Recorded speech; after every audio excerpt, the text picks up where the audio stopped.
Part 5. Stillness. The skill that makes you unstoppable. This part is quiet, but it changes everything. Because the real reason most people feel stuck isn't lack of information. It's lack of control over reaction. They wake up and instantly react. Check phone. Absorb stress. Chase tasks. Feel behind. So we train the opposite, a pause. Do 3 to 5 minutes. Sit comfortably. Breathe slowly. Notice thoughts without chasing them. If meditation feels awkward, do a silent shower or a slow walk without headphones. The goal is one outcome. You become less reactive. Part 6. Journaling that works, no essays. No fancy planners. Most journaling fails because people try to write a novel at 5 a.m. Keep it simple. Write 3 short sections. Gratitude, 1 line. What's one thing you're grateful for right now? Truth, 1 line. How do I actually feel this morning? Focus, 1 to 3 bullets. What are the 1 to 3 actions that make today a win? This is how you get back in the driver's seat. Part 7. Personal growth, your mind before the world. Now your body is awake and your mind is quieter. This is the sacred part. Because at 6 a.m., the world is not demanding you perform. You're building yourself. Choose one. Read 5 to 10 pages of a book. Learn a skill, language app, editing, coding, design. Review notes for your craft. Practice a small creative habit. This is where early mornings become a long-term advantage. You invest in yourself before you spend yourself. Part 8. Planning plus fuel plus visualization, the unstoppable section. Now we make the routine practical. 1. Breakfast equals energy strategy. You don't need a perfect diet. You need stable energy. Aim for something balanced. Protein plus fiber plus healthy fats when possible. And don't start the day on a sugar roller coaster if it makes you crash. 2. Choose the one thing. Look at your day and ask, what is the one action that would make today feel like progress? Write it down. Because many people are busy all day and still feel stuck, because they never chose a true priority. 3. Visualize 30 seconds. Close your eyes and run a simple mental movie. You stay calm in pressure. You finish the priority. You handle setbacks without spiraling. This isn't magic. It's directing your attention. Part 9. Real-life examples, so this doesn't stay theoretical. Example 1. The overwhelmed student. A student tries waking early but fails because the routine is too big. So they switch to a minimum viable morning. Water plus 2 minutes by the window. 5-minute walk. Write the day's top task. Within a week, they stop waking in panic. Within a month, their mornings feel less chaotic because they start from control, not reaction. Example 2. The young professional with a messy schedule. They want 5 a.m. but their nights are inconsistent. So instead of forcing 5 a.m. immediately, they shift gradually. Week 1. Wake 15 minutes earlier. Week 2. Another 15. Week 3. Another 15. And they focus on one anchor habit. Light outside in the morning. GLASP highlights that morning outdoor light supports sleep-wake regulation more effectively than many artificial lights. This person reports the same thing many people do. After a while, waking up becomes less of a fight. Example 3. The parent who has no time. Parents often can't do a long routine, so they adopt habit stacking. GLASP discusses habit stacking, linking a new habit to an existing one to make it easier to adopt. So the parent stacks. After brushing teeth, right pointing arrow, drink water. After water, right pointing arrow, 3 minutes stretching. After stretching, right pointing arrow, right top priority. Small, repeatable, realistic. That's how it works. Part 10. The minimum viable morning, for busy days. If you do nothing else, do this 10-minute version. Water, 1 minute. Light, 2 minutes. Move, 5 minutes. Right. Today's win is 2 minutes. That's it. GLASP uses a similar idea. Start with small actions to build momentum, what they call minimum viable progress. This is how you become consistent. Part 11. The reality check, How to stay consistent. Let's be honest, the first week can feel awful. So here are the rules that save people. Rule 1. Never miss sleep to win the morning.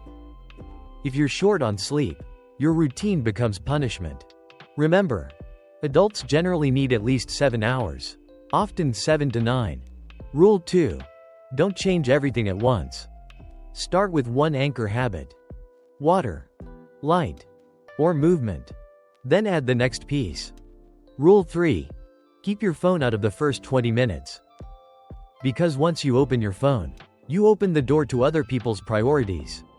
Also, late-night screen exposure can disrupt sleep timing and quality via light effects on melatonin and circadian rhythm.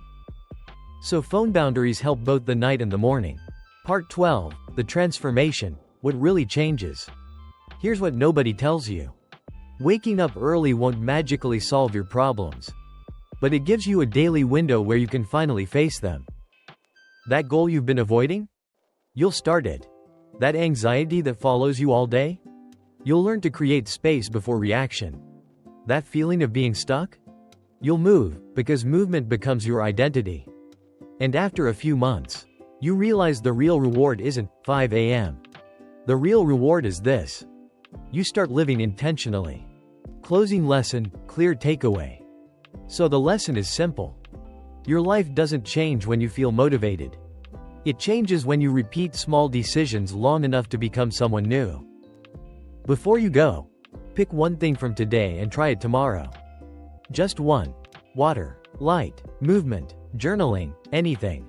And if you want more routines like this, morning systems, night routines, focus habits, hit subscribe and turn on the notification bell. Drop a comment. What would you do with 2 extra hours every morning? This is Limitlessa, and I'll see you in the next one. It's 2 a.m. You're staring at the ceiling, thinking, tomorrow I'll fix everything. Tomorrow you'll wake up early. Tomorrow you'll be disciplined. Tomorrow you'll finally feel in control. Then morning comes, and you hit snooze again. By the time you sit up, the world is already loud, messages, notifications, responsibilities. Like you started the day late to a race you didn't agree to run. If that's been you, I want you to hear one thing clearly. You don't need a dramatic life makeover. You need a reliable system, a way to take ownership of your morning before the world takes ownership of you. Welcome back to the channel. If you're new here, I'm genuinely glad you're here. This is Limitlessa, where we build practical self-improvement that fits real life. Today we're breaking down a 5 a.m. routine that helps you feel calmer, sharper, and more in control, without burnout and without unrealistic rules. Let's get into it. Part 1. The real purpose of 5 a.m. and why most people fail. Let's clear up the biggest myth. Waking up at 5 a.m. is not the magic. The magic is having protected time before your day gets hijacked, so you can choose your life intentionally. Most people fail early mornings for one reason. They treat it like a motivation challenge. They try to go from sleeping at 1 a.m. to waking at 5 a.m. overnight. That's not discipline. That's self-sabotage. If you want 5 a.m. to make you unstoppable, the foundation is sleep. The CDC says adults generally need at least 7 hours of sleep per night. Many sleep guidelines commonly place healthy adults around 7 to 9 hours. So the first rule is simple. Your morning routine starts the night before. Part 2. The night first rule. You win the morning by winning the evening. If you want a powerful morning, don't start by obsessing over alarms. Start by designing your evening. Here are 3 night moves that make 5 a.m. realistic. 1. Pick a shutdown time. Choose a time when you stop feeding your brain with chaos, work, drama, endless scrolling. Not forever, just a clear boundary. 2. Reduce bright light and screens late at night. Bright light at night can interfere with melatonin, the hormone that helps regulate sleep timing. Harvard Health notes that light exposure can suppress melatonin and disrupt circadian rhythm. GLASP notes a similar idea. Screen, bright light late at night can disrupt circadian rhythms and melatonin release. So if you want 5 a.m. to feel easier, protect the hours before bed. 3. Set up your morning autopilot. Do this in under 3 minutes. Put your water glass or bottle where you'll see it. Lay out clothes, even if it's just comfy clothes for a short walk. Put your phone away from your bed, across the room, or outside the bedroom. This isn't about being extreme. It's about reducing friction. Part 3. The 5 a.m. wake-up sequence, calm, not chaos. A lot of people wake up with a violent alarm and instantly spike stress. But you don't become calm by starting in panic. So your first 5 minutes should do two things. Tell your body, it's daytime. Tell your brain, we're in control. Step A. Water, 60 seconds. Drink a glass of water before you check your phone. Mayo Clinic explains that mild dehydration is typically addressed by drinking fluids. And hydration is fundamental for normal function. A simple hydration check many clinicians mention is urine color in the morning. Lighter tends to suggest better hydration. No perfection, just water. Step B. Light, 2 to 5 minutes. This is a game changer. Morning light helps signal your circadian system that it's time to be awake.